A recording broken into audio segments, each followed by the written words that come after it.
Partai Kebangkitan Bangsa telah menegaskan dukungannya kepada Presiden Prabowo Subianto untuk melanjutkan kepemimpinannya hingga 2 periode. Apakah ini sinyal awal manuver politik Caimin dan bagaimana dengan partai politik lainnya? Kita akan bahas bersama dengan sejumlah narasumber yang sudah hadir secara daring. Ada Ketua DPP PKB Syaiful Huda, juru bicara PDIP Seno Bagaskoro, dan Direktur Eksekutif Trias Politika Agung Baskoro. Selamat pagi Kang Huda, Mas Seno, Mas Agung. Pagi Mas, Bagaimana? Kang Huda, Mas Agus, selamat pagi. Sehat-sehat semua ya Bapak-Bapak. Saya mau ke Kang Huda dulu. Kang Huda, ini sudah disebutkan oleh Caimin gitu ya, mendukung Pak Prabowo 2 periode. Ini nggak kecepatan, apakah sudah diukur-ukur nih kira-kira kalau sekarang sudah ngomong gitu? Ya, sebenarnya ada beberapa alasan yang di mata PKB penting, termasuk ini menjadi pertimbangan waktu kemarin kita audiensi dengan Pak Presiden di saat menjadi bagian dari rangkaian acara Akademi Politik Kebangsaan Akpolbang PKB. Pengurus DPP dan seluruh pengurus wilayah PKB seluruh Indonesia diterima beliau, hampir sekitar 50 orang hadir.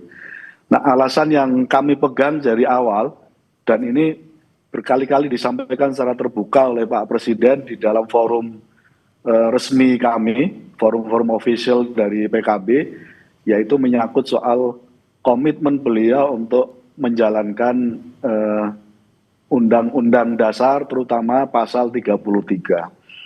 Dan ini termasuk menjadi fokus perjuangan PKB sejak dari awal, bahkan sejak Presiden Gus Dur waktu itu, di mana pemerintah negara betul-betul melindungi seluruh kekayaan alam yang ada di Indonesia ini dan digunakan sepenuhnya untuk kemakmuran rakyat kita. Nah, tentu untuk menjalankan dan menegakkan Undang-Undang Dasar terutama pasal 33, Pak Presiden Prabowo butuh teman dan PKB siap menjadi teman Pak Prabowo untuk sampai 10 tahun yang akan datang. Jadi ini bukan soal ini sebenarnya, bukan soal terlalu dini, apakah ini manuver politik atau tidak. Tapi ini lebih kepada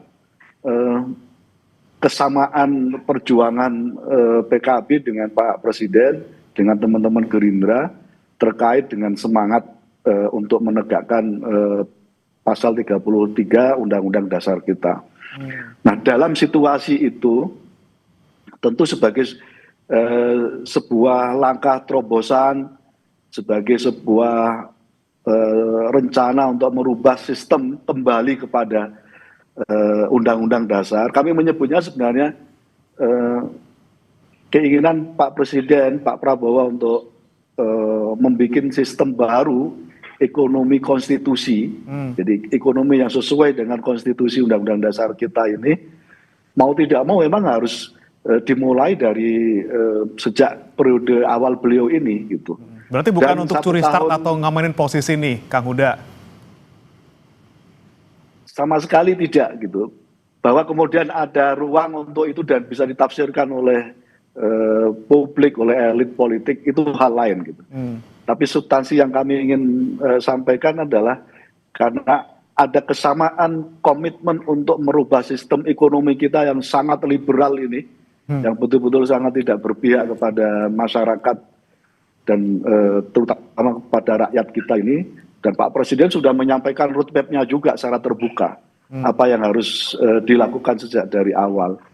Nah, karena itu PKB siap menjadi teman Pak Prabowo untuk 10 tahun yang akan datang, dan memang harus dimulai dari sekarang. Bahwa itu kemudian berefek kepada dukungan kami sejak dari awal, karena memang kita ingin ini harus sudah mulai berjalan sejak periode beliau memasuki tahun kedua kepemimpinan Pak Prabowo. Oke, sementara ini jadi teman gitu ya Kang Huda ya. Saya mau minta tanggapan dari Mas Seno. Mas Seno, Anda melihat langkah dari PKB masih 3 tahun lagi gitu ya pemilu kita, sudah ada pernyataan dari Caimin, seperti apa Mas Seno? Ya, yang pertama tentu boleh-boleh saja ya Mas. Itu siapapun di Republik ini, apalagi partai politik, punya hak konstitusional dan hak politik untuk menentukan sikapnya. Pastinya tentu kami menghargai sikap dan statement yang disampaikan oleh Caimin. Apalagi kan ada pepatah itu, there's nothing new under the sun. Nggak ada hal yang betulnya benar-benar baru gitu di bumi ini. Apapun ya pernah terjadi gitu ya. Di Pilpres 2024 pun kemarin kita juga melihat berbagai peristiwa yang membuat kita belajar dan berkaca bahwa ternyata sebetulnya ya nggak ada amat gitu hal-hal yang sifatnya sangat abadi gitu. Artinya kalaupun hari ini itu bergerak ke kanan belum tentu juga kan nanti pasti akan ke kanan. Nggak ada kok yang super pasti di dunia ini gitu loh, sebelum nanti betul-betul terjadi. Apakah kalau hari ini sennya ke kiri akan pasti ke kiri di 2029 juga kita juga belum tahu kok. Artinya itu di medsos itu semuanya sudah sangat paham bahwa pada saat hari ini kita bicara soal pergerakan politik itu tentunya sangat akan melihat bagaimana dinamika itu bergerak ke depan. Jadi buat kami apapun yang menjadi sikap sekarang menjadi sangat rasional lah. Kan siapapun juga hari ini kalau berada di dalam pemerintahan pasti juga harus menyatakan suatu dukungan penuh terhadap visi presiden. Kita aja yang di luar pemerintahan kita memberikan dukungan kok, apalagi yang di dalam kayaknya harus ya lebih setengah ring lagi gitu untuk memberikan dukungannya. Gitu. Nah artinya ada suatu sikap itu buat kami biasa-biasa saja. Meskipun kalau di PDI Perjuangan kami tentu nggak memberikan dukungan dengan cek kosong. Buat kami 2029 itu masih jauh mas. Buat kami yang lebih penting hari ini karena demokrasi kita itu adalah representasi rakyat. Maka yang paling wajar adalah partai politik itu mewakili suara dan keresahan rakyat. Apalagi hari ini keresahan rakyat itu kayaknya ada cukup banyak itu. Bagaimana misalnya kita masih harus melakukan pemulihan diri pasca bencana. Bagaimana di Sumatera itu bahkan belum pulih. Kalau kita bicara pemulihan, belum pulih di banyak tempat gitu. Di Jawa Tengah sudah ada bencana lagi, Jawa Barat sudah ada bencana lagi, curah hujan luar biasa tinggi hari ini. Terakhir di NTT kita melihat ada suatu peristiwa yang begitu memilukan hati kita. Kalau IHSG kita itu fluktuasinya luar biasa sampai ada trading halt, lalu sampai mengundurkan diri banyak pejabat tinggi negara. Buat kami ini kan kalau ditarik suatu pola, ada gejala yang itu artinya kita sedang nggak fine-fine aja gitu. Maka buat kami agak wagu bahasa Jawanya itu apa ya, nggak enak gitu ya. Untuk kita bicara soal 2029 saat ini itu buat kami. Tapi buat teman-teman yang lain monggo-monggo saja. Agak wagu karena lagi-lagi masih lama gitu ya Mas Eno ya, dan juga masih banyak hal yang harus diperbaiki di pemerintahan kita. Saya mau ke Mas Agung. Mas Agung, ini kalau ibarat kita lagi mau beli handphone atau beli mobil gitu, ini pre-order gitu ya sepertinya ya. Jadi kita pesan lebih awal dulu untuk mendapatkan penawaran yang lebih menguntungkan misalnya. Anda melihatnya seperti itu nggak Mas Agung? Iya, biar banyak dapat bonusnya PKB Mas, jadi pre-order dulu atau politik ijon dulu lah semacam itu. Tapi begini, saya mengapresiasi ya Caimin, Mas Huda dan yang lain ke istana ya untuk mengenalkan pengurus PKB kepada Pak Presiden. Ini juga bagi internal partai bisa memotivasi pengurus untuk bisa lebih semangat ya menggerakkan mesin-mesin partai, sekaligus keseriusan PKB dan Caimin untuk maju lagi cawapres 3 kalinya ya Pak Huda ya. 2019 tuh saya lihat tagline-nya join itu Jokowi Caimin ya. Kemudian baru jadi 2024 Amin ya, Anies Muhaimin. Nah ini saya tadi ubek-ubek kira-kira sebutan yang pas apa gitu ya. Bisa wowmin Pak Prabowo Caimin, atau misalkan bisa juga pro minoritas Prabowo Caimin gitu kira-kira. Tetapi yang jelas begini, PKB berangkat dari sebuah narasi ide yang sangat sangat baik karena mendukung pemerintahan totalis 100% Mas Bremana ya. Jadi ada soal ya tadi pro ekonomi kerakyatan pasal 33. Kemudian yang lagi rame nih ya, pro pilkada tidak langsung DPRD walaupun saya tidak setuju semacam itu. Kemudian juga soal Indonesia gabung ke Board of Peace. Jadi berangkat dari sebuah ide narasi yang sepakat dengan pemerintah ya, sami'na wa ata'na. Tapi yang menarik, mendukung Prabowo 2 periode tanpa cawapres. Ini yang memang membuat ruang kosong di awal tadi saya sampaikan bahwa peluang ke arah sana sangat besar. Dan ya saya tidak meragukan Caimin soal begini-begini Pak Huda ya. Paling jago lah, paling pinter mencari celah, mencari momentum. Dan saya kira kebutuhan ya seorang cawapres di 2029 itu sangat relatif berbeda dari 2024 Mas Bremana. Dan dalam sejarahnya belum ada ya Wapres 2 kali terpilih untuk mendampingi seorang presiden petahana. Nah, saya kira Caimin PKB melihat posisi itu dan kalau bisa diambil itu bisa mengalirkan kotel efek yang luar biasa bagi PKB dan bukan tidak mungkin PKB bisa menatap ya dua besar gitu ya Pak Huda ya semacam itu sebagai pengantar. Oke, Kang Huda, ini sudah ada tadi tuh ada saran gitu dari Mas Agung, mungkin bisa Promin atau Wowin gitu ya. Gimana nih, Kang Huda? Apakah nggak sekalian nih Caimin deklarasi juga wapresnya saya gitu? Kalau itu waktu setahun kami koalisi dengan Pak Prabowo menuju Pilpres 2024 sudah ada itu akronim yang sampai kali Mas Agung itu. Gitu. Tapi tidak kami sampaikan karena memang urusan Wapres belum jadi bahasan di internal DPP PKB. Karena itu kira-kira kalau ini motifnya kehebohan tidak sama sekali. Kami ingin semua apa yang disampaikan oleh Mas Seno misalnya tantangan iklim kita yang sangat ekstrim, isu bencana kita dan itu termasuk isu kemanusiaan di Aceh, di Jawa Barat, di Kabupaten Bandung Barat, terus kemudian di Jawa Tengah, itu semuanya kira-kira butuh efektivitas efektivitas pemerintah untuk bekerja. Nah, untuk menuju efektivitas pemerintah yang bisa bekerja dengan maksimal, cepat, menyelesaikan berbagai tantangan dan persoalan yang dihadapi oleh rakyat, itu butuh efektivitas pemerintahan dan karena itu kami memastikan untuk menjadi teman Pak Prabowo untuk menangani ini semuanya. Jadi kenapa itu kami sampaikan secara terbuka ke publik dukungan kami sepenuhnya kepada Pak Prabowo, semangatnya untuk itu. Karena hari ini geopolitik internasional kita, baik politik maupun ekonomi, betul-betul cukup mencekam hari-hari ini dan tidak ada jalan lain. Pemerintah harus kita perkuat. Dan kalau soal ini terus menjadi bagian dari komitmen PKB, begitu PKB menjadi bagian dari koalisi pemerintahan, apapun yang terjadi, dan sejarah sudah menguji, begitu PKB menjadi bagian dari koalisi, PKB total 100% untuk menuntaskan berbagai agenda dari koalisi yang sudah disepakati bersama. Oke, fokusnya untuk menuntaskan program-program dan juga mungkin masalah-masalah yang ada di Indonesia sekarang. Saya kembali ke Mas Seno. Mas Seno, kalau misalnya PKB sudah dari awal gitu ya ada pernyataan, kemudian PSI juga udah punya sikap dengan kemarin dalam tanda kutip di endorse Pak Jokowi gitu ya. Ini PDIP nggak mau sekalian ngambil sikap juga, Mas Seno? Ya sikap kita kan sebenarnya clear Mas, hari ini ya kita fokus saja ngerjakan bantu apa yang bisa kita lakukan, seluruh daya energi kita kerahkan untuk membantu rakyat di tengah kesulitan. Itu aja sikapnya. Kalau hari ini kita lihat seperti yang saya sampaikan tadi, demokrasi itu kan representasi atau perwakilan dari suara masyarakat. Nah kalau hari ini rakyat kita emang berapa persen sih yang mikirin soal pemilu 2029 misalnya. Tapi nggak mau gitu Mas Seno, dari awal sekali. punya sikap gitu misalnya mau kontra atau mau pro gitu dengan nanti Pak Prabowo nyapres lagi?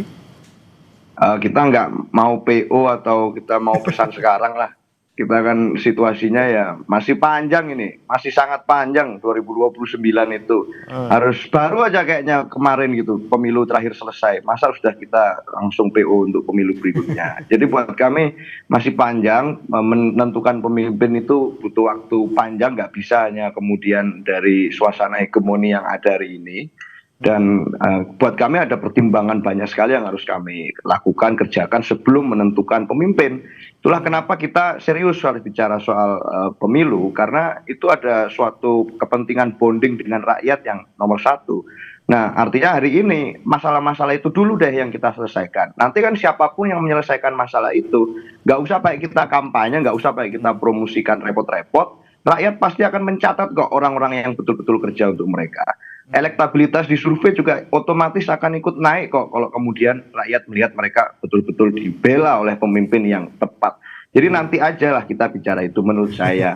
Apalagi kan di medsos hari ini banyak sekali itu Mas, anak-anak muda yang pada protes. Mas kalau teman-teman di PKB masih mending, di partai lain ada yang sibuk cari kandang juga kan hari ini. Ini kandang di sini, kandang di situ, kandang di mana lagi. itu parah lagi tuh di medsos itu responnya anak muda tuh dalam menanggapi itu. Jadi buat kami ya jadi kayak betul itu tadi apa yang saya coba ngomong di awal tadi, wagu gitu loh rasanya. Lagi repot, Indonesia ini lagi banyak anak-anak muda, rakyat yang cari kerja, cari situasi kepastian dan lain sebagainya. Malah mau ada yang mau bikin kandang-kandangan. Waduh, ini repot juga. Buat kami pemilu masih cukup panjang dan nggak saat yang tepat tuh bicara itu sekarang. Jadi nanti aja kalau PDI Perjuangan kita fokus di program-program partai aja Mas dan program kerakyatan. Oke, baik. Saya ke Mas Agung. Mas Agung, kalau Anda melihat misalnya di PKB memang fix misalnya mau ke Pak Prabowo dengan jadi cawapresnya Caimin, kira-kira bagaimana ke depannya dan kira-kira nih Mas Agung, kenapa sih kemudian belum kasih nama wapresnya sekarang? Nggak sekalian Caimin jadi wapresnya gitu. Apakah menimbang mungkin masih ada nanti manuver-manuver di akhir gitu? Ya, ya, ini saya juga kembali ke apa ya Mas ya, semacam aksi reaksi politik juga. Ya, saya melihat Caimin berusaha menormalisasi, misalkan kemarin ya Poros Solo menerbitkan ya Prabowo Gibran 2 periode semacam itu. Kemudian di saat yang sama ada partai baru berdiri, ya Partai Gerakan Rakyat lagi dan lagi ya temannya Caimin ya dengan mencapreskan Anies Baswedan semacam itu, Partai Gema Bangsa. Nah, PKB ingin tampil memberikan narasi alternatif dari ya reaksi ataupun realitas politik yang sedang mengemuka semacam itu. Jadi kalau dalam politik apakah 3 tahun itu lama, ya 2 tahun itu lama, itu relatif karena kerja-kerja politik itu harus dicicil dari sekarang karena untuk masuk ke popularitas, akseptabilitas, sampai nanti elektabilitas itu butuh waktu yang panjang. Nah, Caimin memahami itu karena sudah pengalaman ya pilpres sebelumnya, mau nggak mau harus dicicil dari sekarang walaupun masuknya lewat narasi, program ya dan hal-hal yang memiliki kesamaan pikiran dengan presiden semacam itu. Nah, yang kedua memang ini ya suka atau enggak PKB ini loyalitasnya nggak diragukan kalau di dalam koalisi pemerintahan, Mas. Ya, tadi saya bilang totalis 100%. Tapi di ujung kalau nggak masuk Caimin cawapres, tunggu dulu Pak Huda ya. Nanti seperti sebelumnya tuh dejavu politik, Koalisi Kebangkitan Indonesia Raya, KKIR Mas bagaimana? Yang dari awal sudah bersama ya Pak Prabowo Caimin semacam itu, tapi tiba-tiba di simpang perjalanan ya kemudian Poros Solo masuk ya. Caimin akhirnya harus mundur walaupun maju selangkah menyeberang ke Poros Gondang Dia semacam itu. Jadi memang Gondang Dia Raden Saleh ini kan dekat kalau jalanan ya di Jakarta Pusat. Jadi memang kalau saya nggak tahu nanti ya nanti ke Kertanegara lebih dekat ketimbang nanti ke mana. Kalau Pak Jokowi kan Karanganyar gitu ya. Nah saya nggak tahu. Ini PKB lebih diuntungkan kayaknya di 2029 karena ya Kertanegara sama Raden Saleh lebih dekat ketimbang Kertanegara dengan Karanganyar. Kira-kira begitu Mas Bro. Oke, nah saya tanyakan langsung ke Kang Huda. Kang Huda, dengan belum adanya nama cawapres yang disebut gitu ya, ini apakah memang tandanya pengen menyandarkan kapal, jangkarnya turun, tapi tidak sekalian diikat kapalnya ke dermaga, jadi masih bisa fleksibel lah untuk manuver-manuver yang berikutnya? Ke Toko Umar juga bisa, lebih dekat Raden Saleh juga Mas. Jadi benar. Sekali lagi kan belum ada bahasan sama sekali. Kita belum ada bahasan menyangkut soal cawapres karena itu tadi ini objektif politik PKB.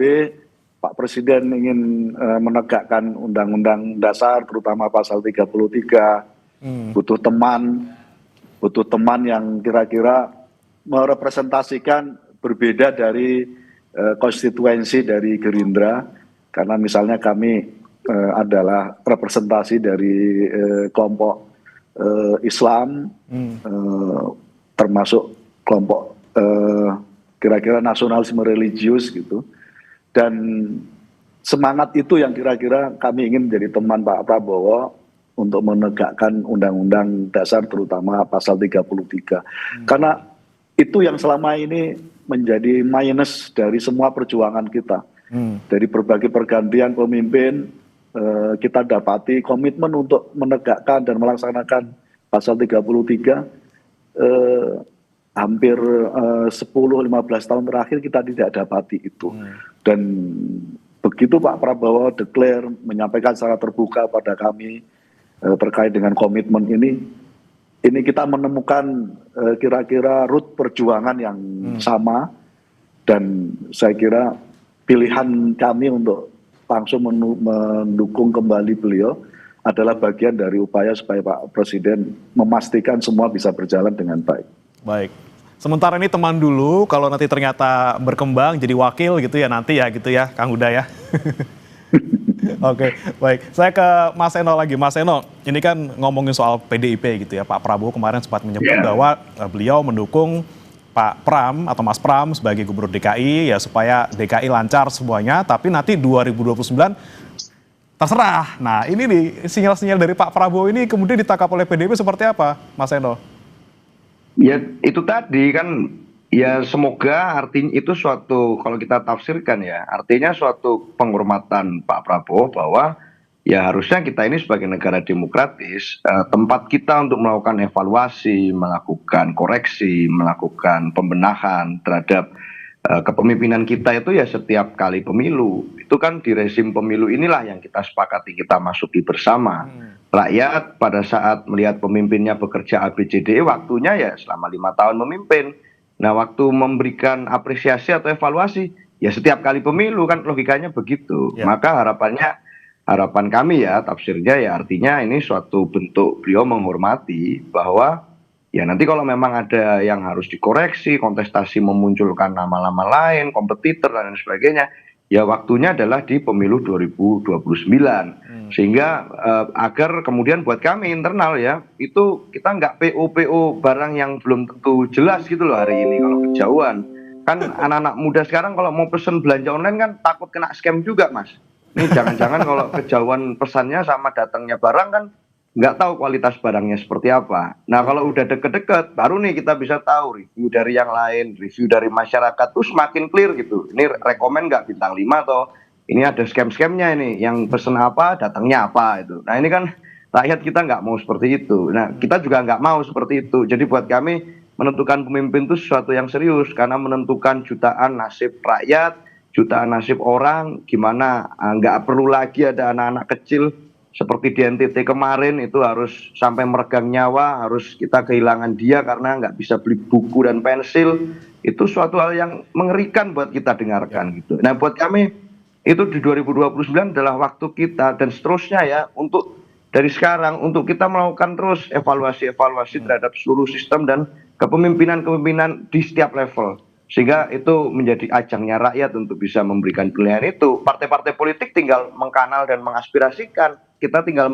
menggerakkan, melakukan edukasi politik dan seterusnya. Tapi kembali pilihannya harusnya di tangan rakyat. Jadi buat kami, kalau memang 2029 itu adalah momentum yang kita sepakati untuk tahun politik, ya ini jadi momentum yang luar biasa. Kalau artinya Presiden percaya pada demokrasi yang mana ada evaluasi berkala terhadap kepemimpinan kita. Itu Mas. Oke, wait and see, pengen yang pasti-pasti aja, jangan sampai kena scam gitu ya. Baik, saya ke Mas Agung. Mas Agung, kalau Anda melihat PDIP dengan ya sekarang masih fokus untuk membenahi lah dalam tanda kutip, memberikan masukan di luar pemerintahan. Kemungkinan nanti di 2029 ini PDIP bakal jadi rival atau ngikut PKB nih, Mas Agung? Bisa kemana-mana kalau PDIP ini ya. Ke Pak Prabowo bisa, ke PKB bisa gitu ya, tergantung situasi dan kondisi saja. Jadi karena PDIP punya ya mesin politik yang besar, kuat, dahsyat, sudah terbukti, teruji. Jadi ini bisa menjadi posisi tawar juga ketika nanti memang akan menghadapi Pilpres 2029. Tapi kalau misalkan PDIP merapat ke Pak Prabowo, otomatis PKB bisa jadi tidak merapat, bisa jadi di luar. Kalau saya lihat. Lain halnya kalau misalkan ya PKB kemudian cintanya bertepuk sebelah tangan dengan Pak Prabowo gitu, bisa jadi merapat PKB dengan PDIP-nya. Jadi situasi di internal koalisi Indonesia Maju Plus pun sekarang sangat dinamis ketika bicara cawapres, Mas Bremana ya. Bisa saja dari poros pemerintah sendiri itu dalam tanda petik bubar jalan karena memang tidak ketemu di sisi cawapresnya. Apalagi situasi dan ekosistem politik kita ya dengan putusan MK Presidential Threshold dihapuskan, itu membuat semua partai, bahkan partai kecil yang menjadi peserta pemilu, nalarnya harusnya bisa mencalonkan capres cawapres semacam itu. Sehingga ya dengan kondisi ini harusnya memang besok menu prasmanan demokrasi capres cawapres kita akan banyak gitu ya.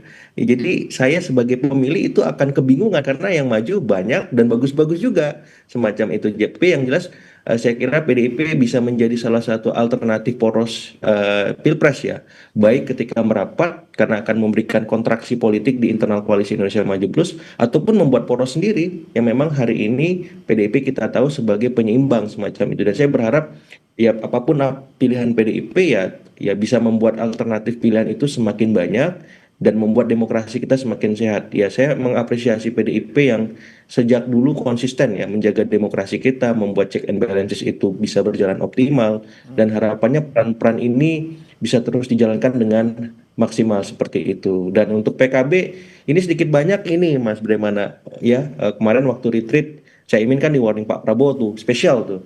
Caimin mana? Caimin mana ya? Wah gitu Pak. Jadi saya melihat ketika diboyong ke istana itu memastikan Caimin nggak kemana-mana. Seperti itu Mas. Oke, baik. Baik, Caimin nggak kemana-mana. Tapi berarti kalau Kang Huda, ini udah fix berarti kalau untuk Pak Prabowo pasangan sama Gibran lagi nggak ya? Tapi cawapresnya nanti nunggu gitu, Kang Huda. Ya, tentu ini proses politik ya. Jadi dinamikanya cukup tinggi. Semua aturan main menyangkut soal politik kita terus bertumbuh, terus berubah. Kita lihat saja, karena prinsipnya sekali lagi ini bukan manuver politik PKB, menyangkut soal dukungan kami kepada Pak Presiden. Ini betul-betul karena komitmen dan dedikasi dan kesamaan visi dan perjuangan kami. Apa yang tadi saya sampaikan untuk memproteksi dan memberikan akses sepenuhnya pada ekonomi rakyat kita, menghadapi liberalisme ekonomi yang luar biasa dan akhirnya menjadikan rakyat kita menjadi korban. Dan tentu ini termasuk ini ya, saya kira termasuk menjawab Mas Seno, karena ini bagian dari keseriusan kami untuk memastikan kepemimpinan dan mencari pemimpin masa depan itu. Dan ini bagian dari kami, cara kami termasuk memastikan kepemimpinan yang bisa efektif, dan termasuk kami menilai Pak Prabowo sekali lagi punya komitmen yang kuat untuk menjaga berbagai pilar, terutama menyangkut soal ekonomi, kembali pada ekonomi konstitusi, di mana semua sumber daya alam dan seterusnya sepenuhnya menjadi untuk kesejahteraan rakyat kita. Baik. Oke, terakhir nih saya mau ke Mas Seno lagi. Mas Seno, ini memang kita masih bicara soal Pilpres masih sangat jauh, masih wagu kalau kita ngomonginnya sekarang gitu ya. Tapi kan Pak Prabowo ngomong terus nih soal kalau ada yang mengkritik, nanti ya udah siap-siap aja ditantang di 2029. Ini PDIP lagi-lagi nih Mas, kita pengen tahu sikapnya, pengennya gimana sih ke depannya, apakah bikin poros baru atau seperti apa gitu Mas? Terakhir, singkat saja. Ya, kita dari dulu berdirinya di konstitusi, Mas. Kita juga nggak kemana-mana, kok. Dan artinya sebenarnya sangat mudah kok membaca PD Perjuangan itu. Konstitusi bilang apa ya kita ikutin, itu aja kalau secara sikap partai. Dan konstitusi kita bilangnya simpel bahwa ya berada di luar pemerintahan itu sah-sah aja kok gitu di dalam konsep bernegara kita. Maka kalau kita memberikan kritik, memberikan masukan, memberikan saran, itu adalah bagian dari kami menjalankan tugas dan hak konstitusional kami sebagai partai untuk mengingatkan agar jangan sampai itu ada hal-hal yang menjadi blind spot pemerintah dan left undone gitu loh, nggak dikerjakan dengan baik karena itu gitu. Nah, kan sayang sekali kalau kemudian nggak ada yang mengingatkan. Justru kami menjalankan tugas dan kewenangan serta hak politik kami untuk menyampaikan itu. Maka bicara soal hari ini posisi kami di mana dan 2029 di mana, itu gampang saja membaca kami. Konstitusi itu geraknya seperti apa, itu berdirinya di mana, ya kami bergerak ke arah itu. Kami berdiri di situ gitu. Dan hari ini kami sedang menjalankan tugas itu. Jadi simpel aja. Kalau PKB hari ini mau melakukan itu, monggo. Itu suatu hal yang kami hormati, suatu langkah yang kami hormati sebagai bagian memperkaya diskusi kita hari ini. Tapi buat kami PDI Perjuangan memilih pemimpin itu saya kira agak sulit kalau kita langsung tetapkan sikap jauh-jauh hari. Takutnya tiba-tiba nanti dekat-dekat situ waktu momentum timingnya malah ada yang pindah ke lain hati gitu pada waktu itu. Buat kami itu nanti sangat sayang gitu ya, momentum dan waktu yang harusnya bisa diisi dengan energi untuk rakyat, malah kita curahkan untuk itu. Jadi buat kami mengambil jalan yang berbeda, menempuh jalan yang berbeda, tetapi kami tetap berdiri di mana konstitusi ada. Itu aja Mas. Baik, terakhir untuk kesimpulan Mas Agung, kita bicara soal timing di politik gitu ya. Lebih awal lebih baik atau timing yang tepat itu yang paling menguntungkan? Iya, kalau PKB secara institusional kan memang sudah punya basis ya Mas ya. Jadi tinggal diorkestrasi mereka harus punya figur. Nah saya kira figur Caimin ini harus dari sekarang memang melakukan kerja-kerja politik dan kerja-kerja publik misalkan sebagai Menko. Nah kalau kerja-kerja politiknya kan tampak moncer sekali. Nah kita menanti kerja-kerja Caimin sebagai Menko nih. Apa yang bisa diorkestrasi sehingga publik semakin yakin bahwa Caimin itu sebagai menu prasmanan alternatif kita ketika Pilpres digelar dan harapannya dia bisa masuk ke poros manapun, ke capres mana saja, sehingga memang Caimin ini bukan lagi mengejar-ngejar, tapi dikejar-kejar. Begitu Mas Breman. Baik, bukan mengejar-ngejar tadi, dikejar-kejar. Kita nantikan sebenarnya nanti bagaimana dari PKB, dari semua partai, manuvernya seperti apa, masih ada 3 tahun lagi, semuanya masih cair. Bagaimana nanti peta politiknya juga kita masih belum tahu seperti apa, kita nantikan bersama-sama. Kang Syaiful Huda, terima kasih, Ketua DPP PKB, kemudian ada Mas Seno Bagaskoro, juru bicara PDIP, dan juga Mas Agung Baskoro, Direktur Eksekutif Trias Politika, sudah bergabung bersama kami di Sapa Indonesia Pagi. Selamat pagi.